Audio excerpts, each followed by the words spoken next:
Então, vamos falar aqui agora sobre as bases do talento, né? Ou algumas das variáveis que podem determinar a existência de um talento.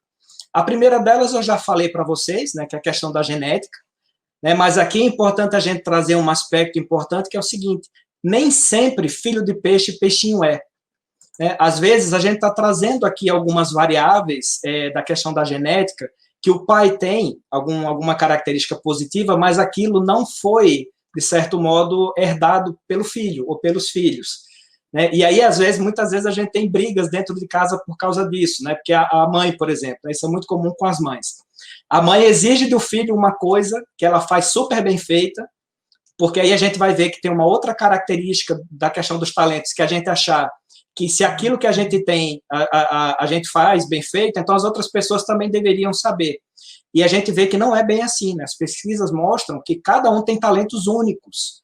Então, o talento que você tem, às vezes a pessoa que está do seu lado ali não vai ter. Né? Então, é super importante a gente ver que, às vezes, os nossos filhos não vão ter os nossos talentos, ou não vão ter na mesma medida, até porque eles não viveram o suficiente para desenvolver. Mesmo que eles tenham o mesmo talento que você tem, eles ainda não tiveram os anos de vida que vocês já tiveram, ou as experiências que vocês já passaram, para desenvolverem aquele talento no ponto que vocês desenvolveram. Então, isso é um aspecto importante da gente trazer aqui, que é essa questão da genética, então. Outro fator que pode influenciar no talento, a questão dos estímulos recebidos. E aí a gente fala desde a questão do início da infância. Então, aquela criança que desde cedo começa a receber determinados estímulos, a leitura, né? A gente fala muito aqui da questão do estudo, né? No Instituto Agenda Positiva. Se você vai falar da aprendizagem, do estudo, se desde cedo a criança já começa a receber alguns inputs e os pais ficam antenados aí com esses talentos que estão emergindo desde cedo, que tem relação com a genética, vocês vão conseguir ajudar a criança, o filho de vocês, né? A desenvolver muito mais aqueles talentos. Então, esses estímulos recebidos, principalmente no início da vida, eles vão fazer também bastante diferença na composição ou no desenvolvimento do talento. Uma outra variável aqui também são a questão das oportunidades.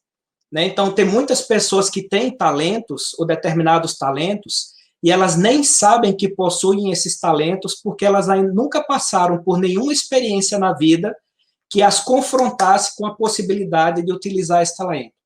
Então, tem casos de pessoas, por exemplo, tem um determinado músico do Rio Grande do Norte, chamado Amazan, quer dizer, eu acho que ele é do Rio Grande do Norte, que ele aflorou mais o processo da música dele depois dos 16 anos, que foi quando ele teve condição de ter acesso a uma sanfona, e aí ele começou a desenvolver rapidamente o gosto, começou a desenvolver rapidamente a prática, e se tornou um músico profissional.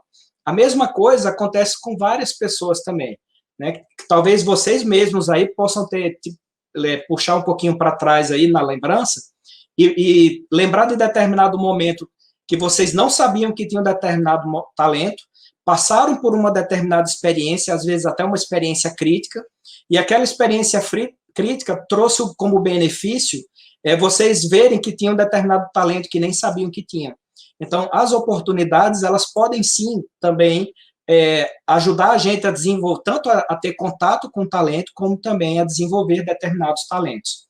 E aí também um outro aspecto, que é a questão da prática deliberada e constante.